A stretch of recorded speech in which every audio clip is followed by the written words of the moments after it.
They say the things that break you the most aren't always loud or obvious. Sometimes it's the quiet, little moments, the ones that slip under your radar, that hit you like a freight train when you least expect it. That's what happened to me. It wasn't some dramatic explosion, not at first. It started with a laugh. Just a laugh. A laugh that didn't belong to me. I remember it so clearly. I was standing at the sink, washing dishes after dinner. The house was filled with the usual hum of the evening, kids running around, the sound of a TV somewhere in the background, the smell of pasta still lingering in the air. But then, out of nowhere, I heard it. Her laugh. It wasn't the kind of laugh that you could ignore. It was light, playful, and warm in a way that stung me. I glanced over my shoulder, and there she was, our nanny, leaning just a little too close to my husband at the kitchen island. He was smiling, and for a split second, he looked younger, happier. I tried to brush it off. I mean, what was I supposed to think? It's just a laugh, right? But something about it felt off. Like a splinter under your skin, small enough to ignore, but sharp enough to bother you. At first, I told myself I was being ridiculous. Paranoid, even. She's the nanny, for God's sake. Sweet, reliable, practically family. She's here to help. That's what I kept repeating in my head, trying to convince myself there was nothing there. But here's the thing. Once you notice something, you can't unnotice it. Over the next few weeks, I started seeing things I hadn't seen before, or maybe I just hadn't allowed myself to see them. The way her eyes lingered on him just a little too long. The way he laughed at her jokes, even the dumb ones he'd never laugh at if they came from me. The way she knew exactly how he liked his coffee. And the worst part? He didn't seem to notice I was noticing. Or maybe he did, and he just didn't care. I started to feel invisible in my own home. Like I was watching my life play out from behind a two-way mirror. I was there, but not really. Do you know what that feels like? To be there, but not seen? I wanted to believe I was imagining it. I wanted to believe I was just insecure, overly sensitive. But deep down, I knew. I knew something wasn't right. And yet, I said nothing. I kept quiet because, I don't know. Maybe I was scared of what I'd find if I scratched beneath the surface. Maybe I didn't want to believe that the life I'd built, the family I'd poured everything into, wasn't as solid as I thought it was. But let me tell you something. Silence can be dangerous. Silence can be just as loud as a scream. Looking back, I wish I'd spoken up sooner. I wish I'd trusted my gut. Because the thing about splinters is, if you don't pull them out, they fester. They grow into something you can't ignore. And that's exactly what happened. What started with a laugh ended with my entire world crashing down around me.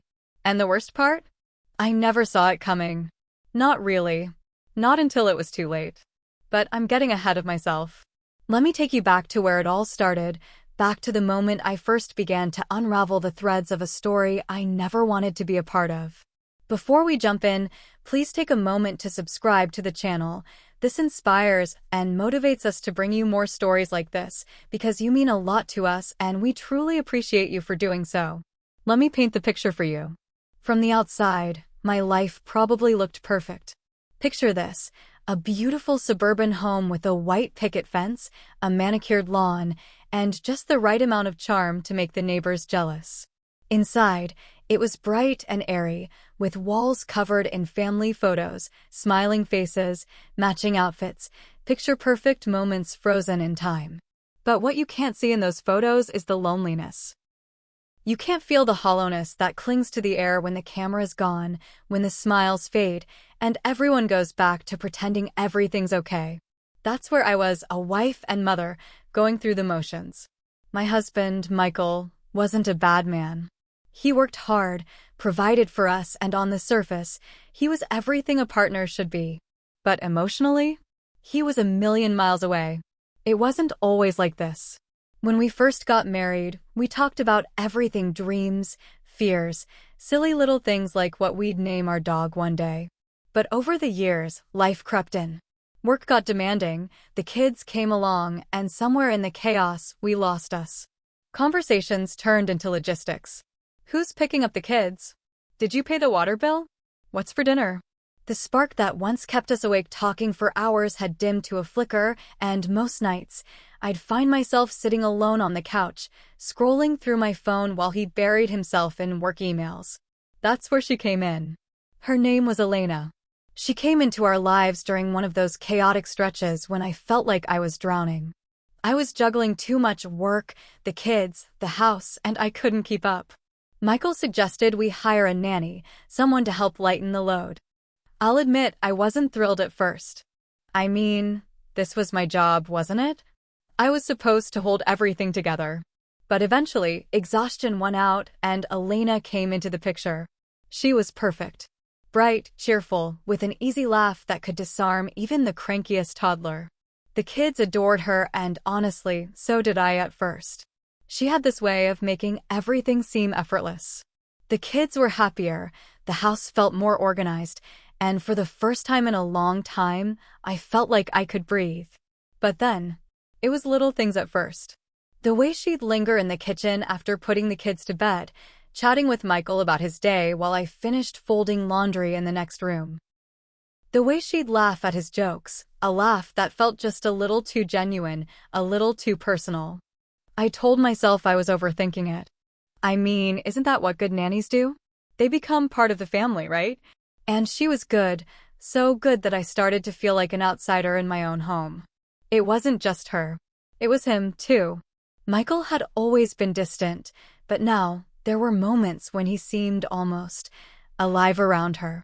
I caught him smiling at her in a way I hadn't seen in years, not at me, anyway. And it's not like I could say anything. How do you even bring that up? Hey, honey, could you not laugh at the nanny's jokes? I'd sound ridiculous. So, I kept quiet. I told myself it was nothing, that I was being paranoid, insecure. But deep down, I couldn't shake the feeling that something was shifting, that the fragile balance of our lives was tilting in a direction I couldn't control. I started to notice other things. Elena was young, early 20s, with an effortless beauty that felt completely out of reach for someone like me. Her hair was always perfectly tousled, her makeup subtle, but flawless.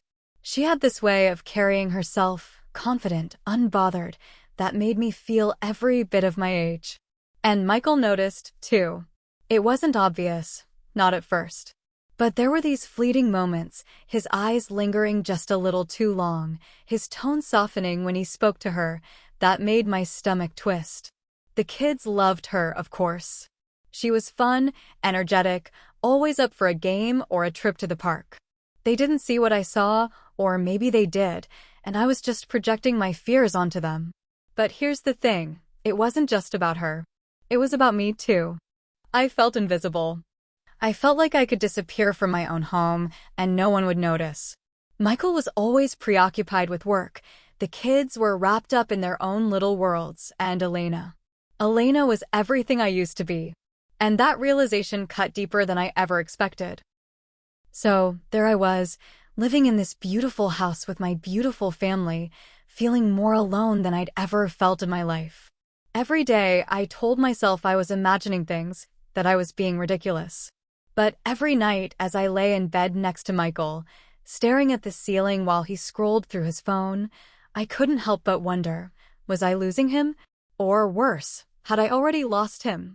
It all came to a head one evening. It was a Friday night, and for once, Michael had agreed to have a family dinner at home.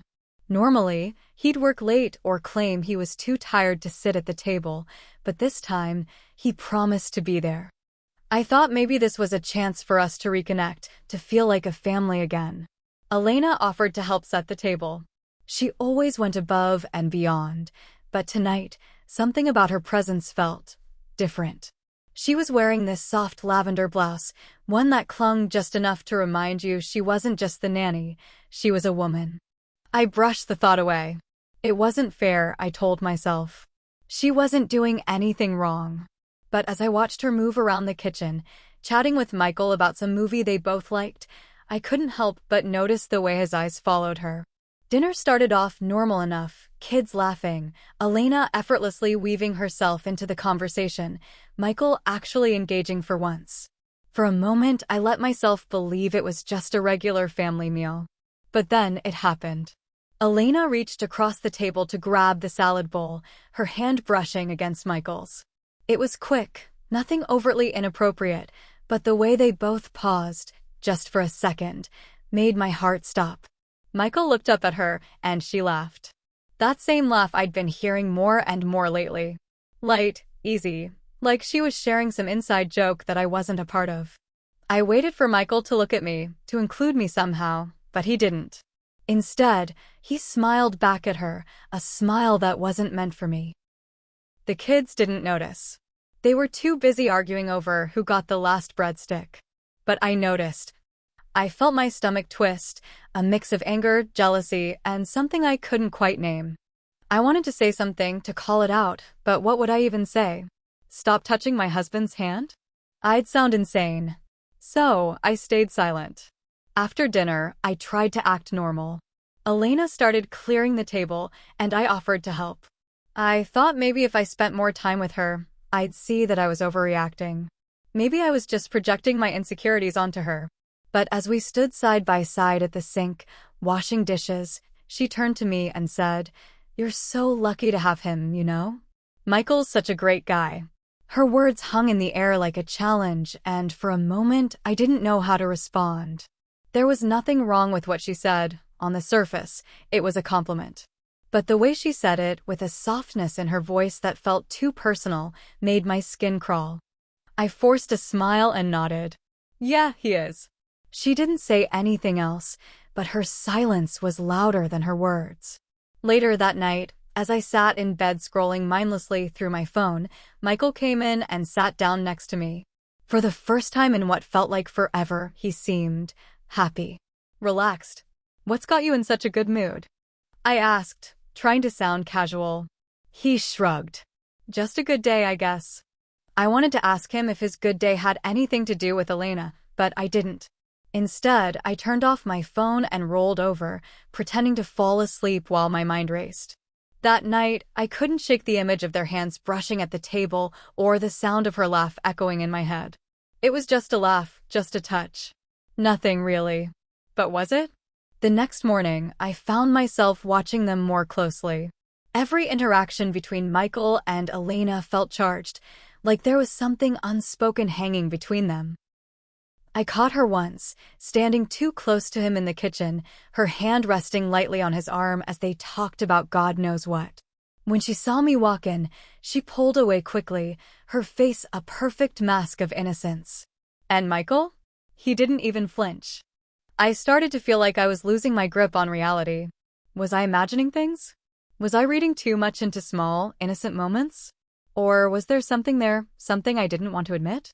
The seeds of doubt had been planted, and no matter how hard I tried, I couldn't stop them from growing. And yet, I said nothing. I told myself it was nothing, that I was being paranoid, insecure. But deep down, I knew. Something was happening. Something I couldn't ignore. And it was only a matter of time before it all came crashing down. The days that followed were a blur of emotions, confusion, anger, guilt, sadness, all tangled together in a way that felt impossible to unravel. I couldn't shake the feeling that something was wrong, that I was seeing something I wasn't supposed to see. But every time I tried to bring it into focus, it slipped through my fingers like smoke. Am I imagining this? That question haunted me.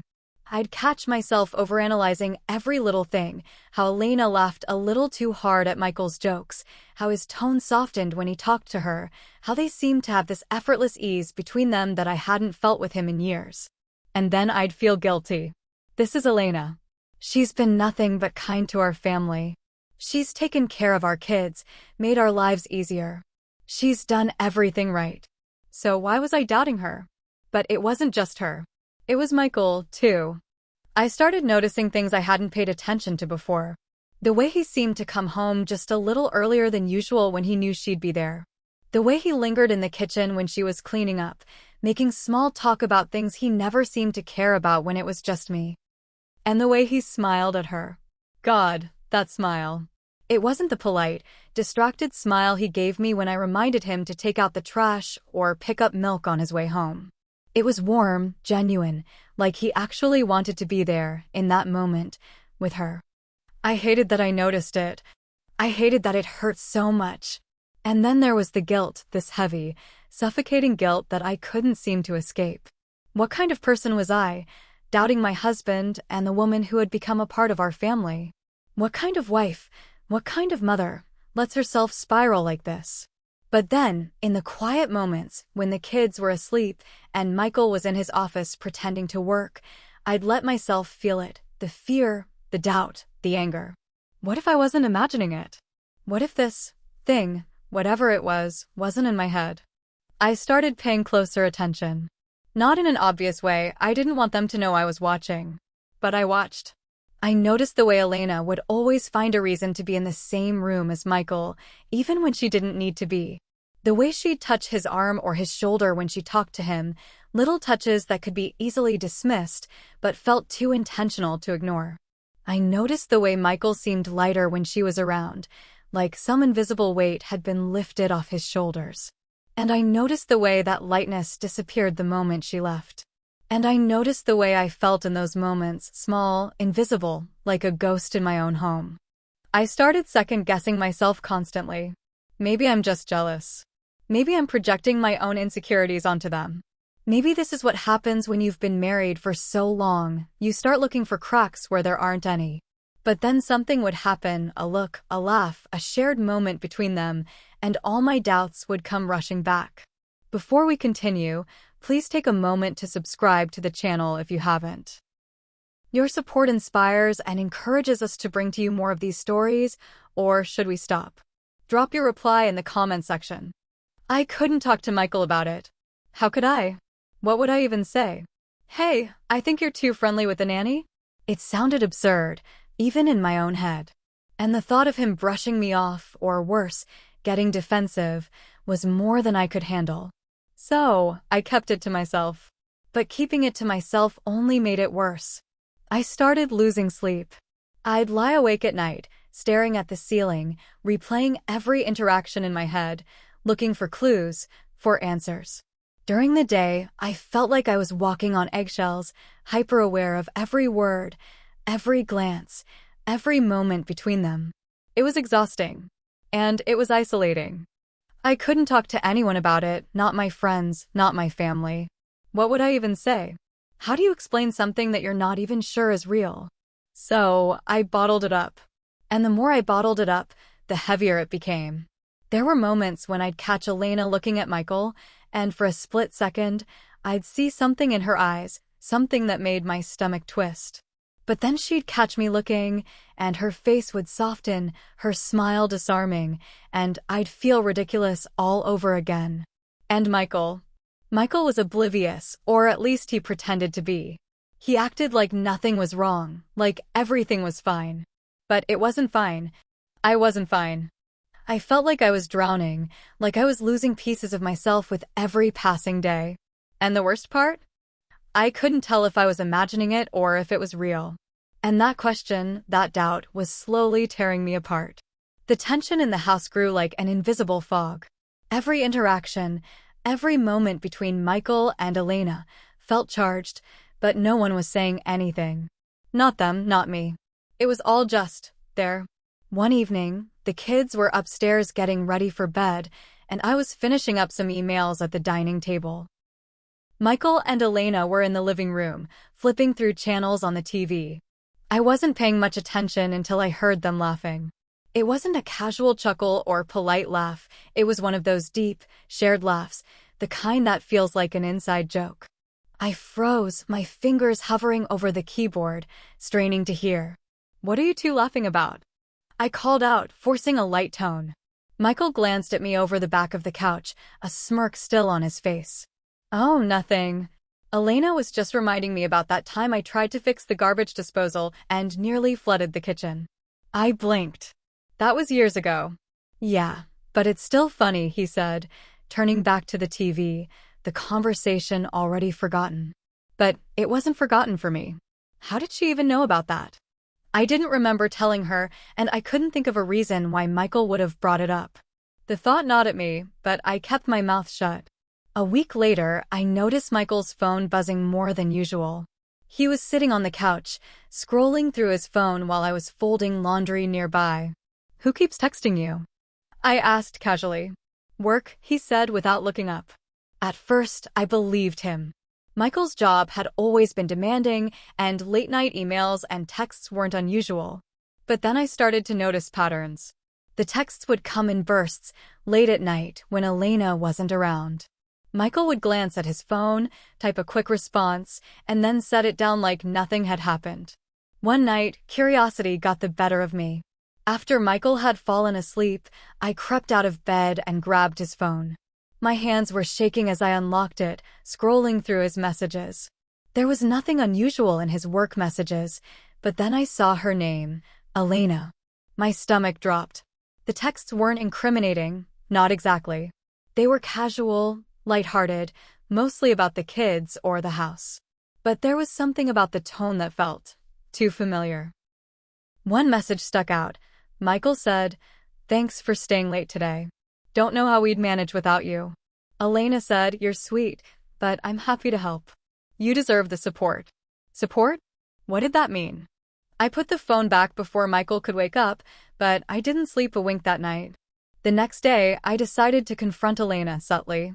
We were in the kitchen together, chopping vegetables for dinner. The kids were in the living room, and Michael hadn't come home yet. "You've been such a blessing to this family," I started, keeping my tone light.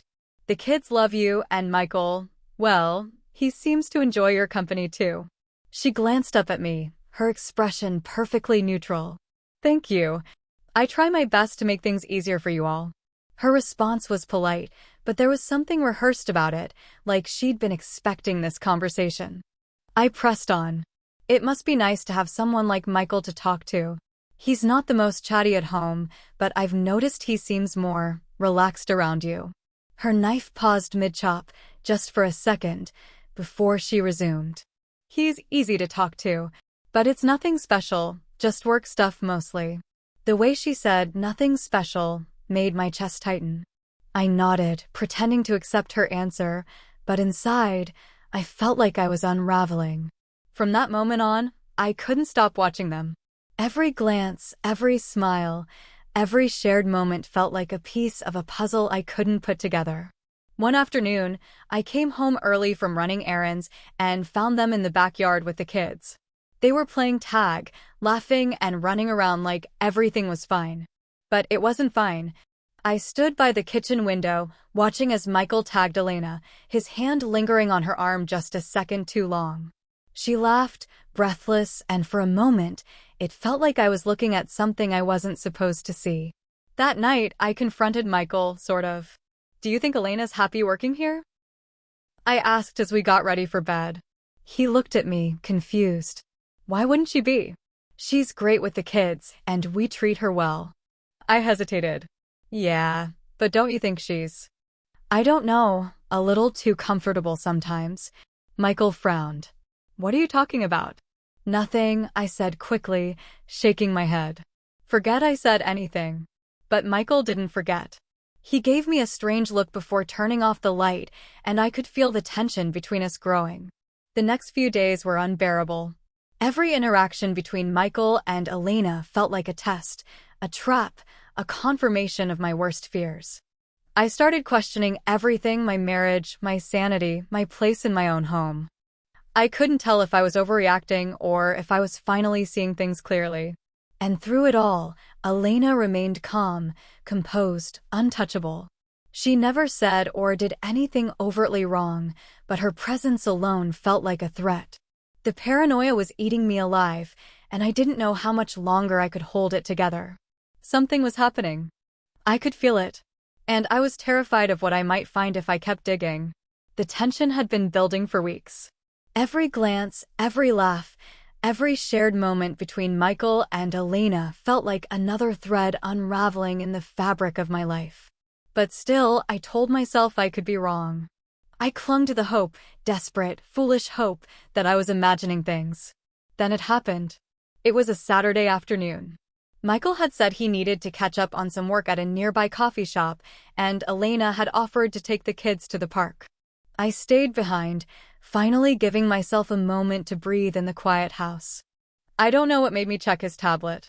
Maybe it was intuition, or maybe it was just paranoia reaching its breaking point. But as I sat there at the kitchen counter, staring at his tablet on the charger, something inside me whispered, "Look." I hesitated. Part of me didn't want to know. I wanted to believe that I was overreacting, that there was nothing to find. But another part of me, the part that had been ignored and dismissed for so long, needed answers. With shaking hands, I unlocked the screen.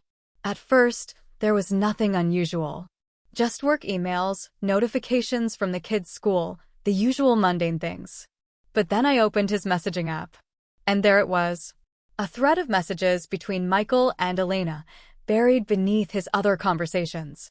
I stared at it, my heart pounding so loudly I could barely think. I clicked on it. The messages weren't blatantly romantic, but they were intimate. Elena said, "Thanks for last night. I really needed that talk. You always know how to make me feel better." Michael said, "You deserve to feel appreciated. Don't let anyone make you think otherwise." Elena said, "You're too good to me. Sometimes I feel like you're the only one who really sees me." I felt the air leave my lungs. My hands started to shake so violently that I had to set the tablet down. I scrolled further back, hoping, praying that I was misinterpreting. But the messages only got worse. Michael then said, "It's hard not to smile when I see you. You make everything brighter." Elena also said, "You're going to make me blush. Be careful, I might get used to this."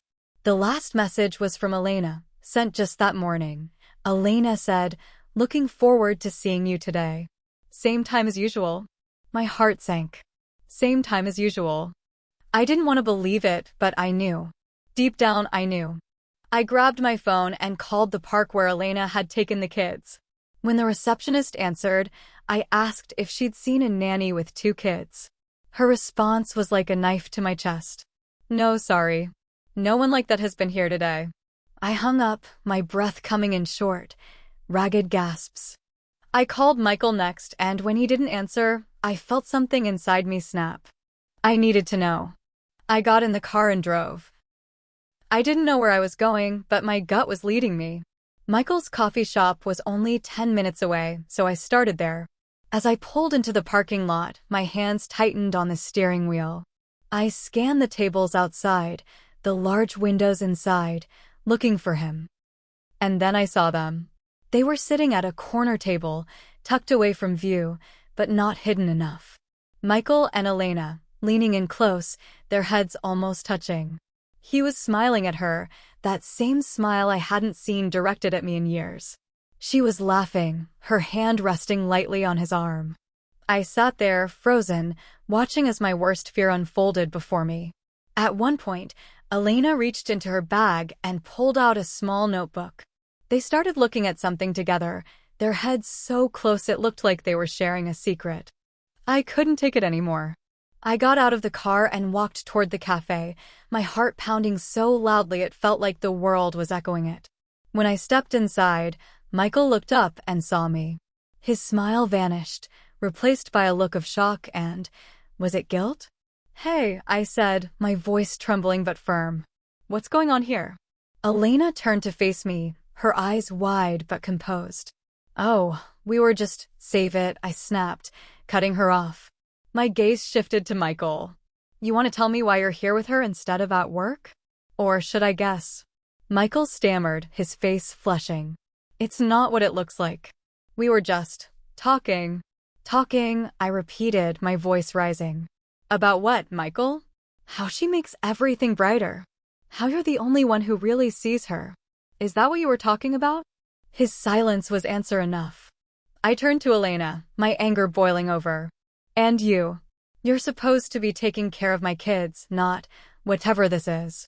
Elena's composure faltered, and for the first time, I saw something crack in her perfect facade. "I think I should go," she muttered, grabbing her bag and standing up. "You think?" I said, my voice dripping with sarcasm.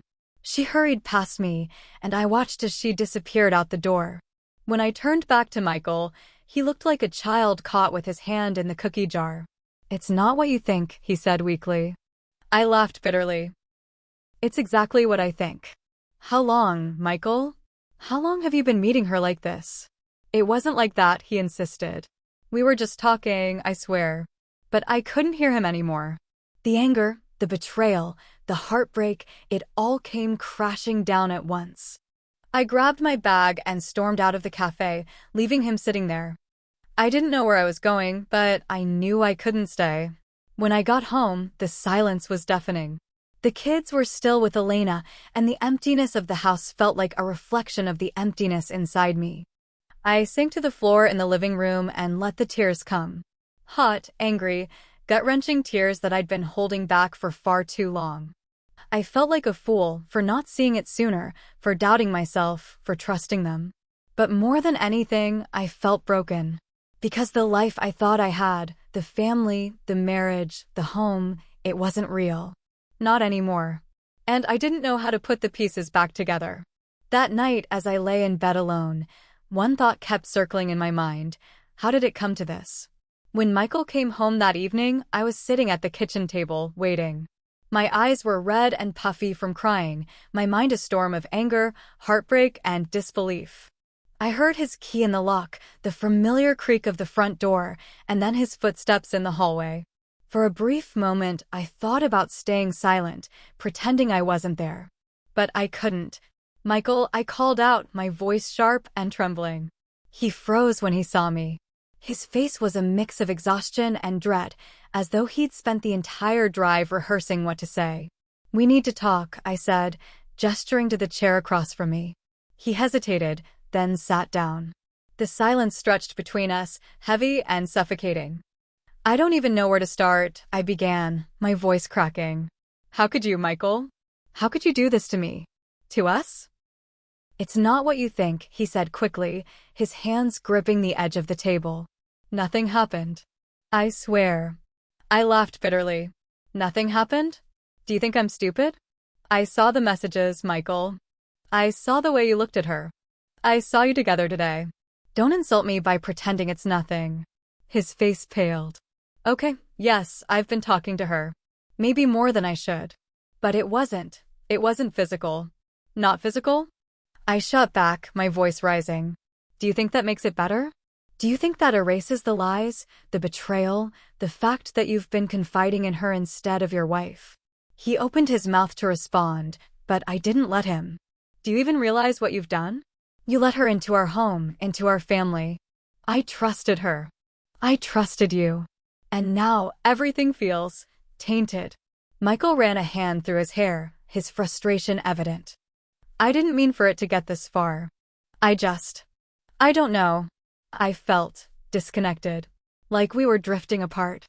I stared at him, my heart shattering all over again. "So instead of trying to fix things with me, you turned to her? Do you have any idea how humiliating that is? To be replaced in my own home?" He didn't answer. The next morning, Elena arrived as usual, walking in with her cheery smile and a casual "good morning," as though nothing had happened. I couldn't hold back. "Elena, we need to talk." Her smile faltered, but she quickly recovered, her tone polite and professional. "Of course. Is something wrong?" I motioned for her to follow me into the living room, away from the kids. Michael was upstairs, and I wanted this conversation to happen without his interference. I turned to face her, my arms crossed. "I know what's been going on between you and Michael." Her eyes widened, her face a perfect mask of surprise. "I'm not sure what you mean." "Don't play dumb with me," I snapped. "I saw the messages. I saw you two together yesterday. Do you honestly expect me to believe there's nothing going on?" Elena's expression softened, her voice calm and measured. "I think you've misunderstood. Michael and we've only ever talked about work, about the kids. He's been under a lot of stress, and I was just trying to be supportive." "Supportive?" I repeated, my voice dripping with sarcasm. "Is that what you call it? Laughing at his jokes, touching his arm, texting him late at night? Do you think I didn't notice?" She shook her head, her tone still maddeningly calm. "I'm sorry if it came across that way. That was never my intention. I care about this family, and I would never do anything to hurt it." Her words were carefully chosen, deliberate. She wasn't admitting to anything, but she wasn't denying it either. It was the perfect response, calm, composed, and frustratingly ambiguous. I didn't know what to say. Confronting her had done nothing but deepen my frustration and doubt. The days that followed were suffocating. The once comfortable rhythm of our home was replaced by an unbearable tension. Michael avoided me whenever he could, throwing himself into work or retreating to his office the moment he walked through the door. When we did speak, it was strained, clipped, like we were both walking on eggshells. Elena, meanwhile, carried on as though nothing had happened. She still played with the kids, still smiled and chatted as though our confrontation had never taken place. But I could feel the shift. I started noticing the small ways she distanced herself from Michael, avoiding being alone with him, keeping conversations short and strictly professional. But it didn't make me feel any better. If anything, it made me feel worse. Because it wasn't just about her. It was about him. Every time I saw Michael, I couldn't stop the images from flashing through my mind, his smile when he looked at her, the messages, the way he had chosen her over me. Dinner times became unbearable. The kids would chatter away, oblivious to the tension between the adults at the table. Michael and I barely spoke, and when we did, it was forced and awkward. I started spending more time outside of the house, running errands, taking walks, anything to avoid being there. But no matter where I went, the weight of what had happened followed me. The worst part was the silence. It was louder than any argument, heavier than any confrontation. It seeped into every corner of our lives, turning our once vibrant home into a battlefield. And I didn't know how much longer I could stand it. Something had to give. But what? And when? The nights were the hardest. After the kids were in bed and the house fell silent, that's when my thoughts came alive, louder and more insistent than I could bear. I'd sit on the couch, staring at the flicker of the TV without really watching, the weight of it all pressing down on my chest like a boulder. Did I drive him away? That question haunted me. It played on a loop in my mind, a cruel whisper that refused to be silenced. I replayed every argument, every missed opportunity for connection, every moment I might have pushed him further from me. I thought about the years we'd spent together, how we used to be. We weren't perfect, no one is, but we were solid. Or at least, I thought we were. When did it start to crumble? Was it when the kids came along? When his work became all-consuming? Or was it me? Was I not enough? I hated myself for even thinking it, but deep down, I couldn't help but wonder. Elena was everything I wasn't: young, carefree, confident. She had a way of making people feel at ease, of drawing them in. And me? I was tired, worn down, a shadow of the person I used to be. But was that my fault? Or was it just life? I tried to think back to when things started to change, when the distance between Michael and me became more than just a feeling. Was it before Elena came into the picture, or did it start with her? I couldn't be sure, and that uncertainty was like a knife twisting in my chest. Was it emotional or physical? The ambiguity was maddening. Michael swore nothing physical had happened, and Elena had denied any wrongdoing, but the messages I'd read, the way they interacted, it felt like more than just an emotional connection. But how could I ever know for sure? The worst part was that I didn't know what hurt more, the idea of them sharing something physical, or the thought of Michael giving her the emotional intimacy he had once reserved for me. Trust. That word felt so distant now, like a foreign language I couldn't speak anymore. I had trusted Michael. I had trusted Elena. And now, that trust was shattered. Could it ever be repaired? I didn't know. I started questioning everything about myself, my appearance, my personality, my worth as a wife and mother. Was I too boring? Too predictable? Had I let myself go? I looked at myself in the mirror one night, really looked. The woman staring back at me looked tired, older than her years. There were faint lines around my eyes, gray hairs I hadn't noticed before. My body, once full of confidence, now felt foreign to me, like it didn't belong. I thought about Elena, how effortlessly beautiful she seemed, how she carried herself with a confidence I couldn't muster anymore. How could I compete with that? The truth was, I couldn't. But then again, why should I have to? I thought about all the sacrifices I had made for this family, giving up my career, putting my dreams on hold, pouring everything I had into our home and our kids. Wasn't that enough? Shouldn't it have been enough? And if it wasn't, what did that say about Michael? About us? The betrayal didn't just hurt, it lingered, like a stain I couldn't wash out. It seeped into every part of my life, coloring how I saw the world, how I saw myself. I started to question not just my marriage, but every relationship I'd ever had. If Michael could do this, if Elena could betray my trust, then who else might be capable of the same? Would I ever feel safe again? And what about the kids? They adored Elena. How could I take her away from them without breaking their hearts? But how could I keep her in their lives without breaking my own? I felt trapped, like there was no right answer. Sometimes I'd sit in the quiet of the night, replaying every moment, every interaction, trying to piece it all together. I'd remember the way Michael looked at her, the way she smiled at him, and I'd wonder, was it all in my head? Had I blown it out of proportion? I didn't think so. But then again, how could I be sure? Michael's denial, Elena's calm explanations, it all felt rehearsed, but that didn't mean they weren't telling the truth. The ambiguity gnawed at me, kept me awake at night, filled my mind with questions that would never have answers. And then there were moments when I doubted myself entirely. What if I had been wrong? What if they really were just friends, just two people who had crossed a line without realizing it? But then I'd remember the messages, the way they looked at each other, and the doubt would fade, replaced by anger and hurt all over again. I started to read stories online, looking for others who had been through something similar.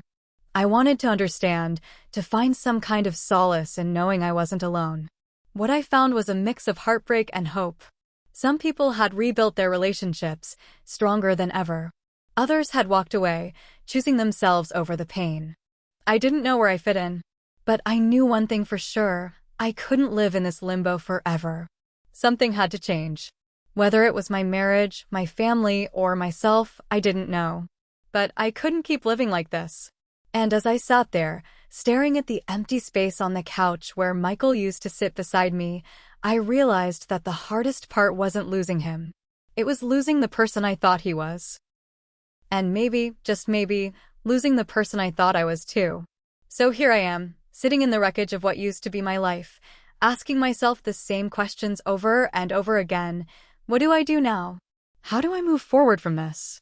Can things ever go back to the way they were? But the truth is, I don't have the answers. I feel like I'm standing at a crossroads and every path in front of me feels equally terrifying. Do I confront Michael again? Do I ask Elena to leave? Or do I just walk away from it all?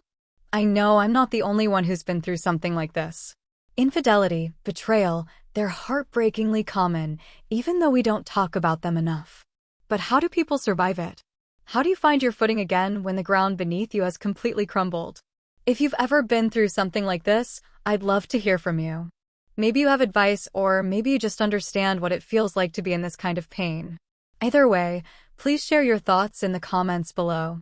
I need to know I'm not alone in this. Because I've been thinking a lot about trust lately.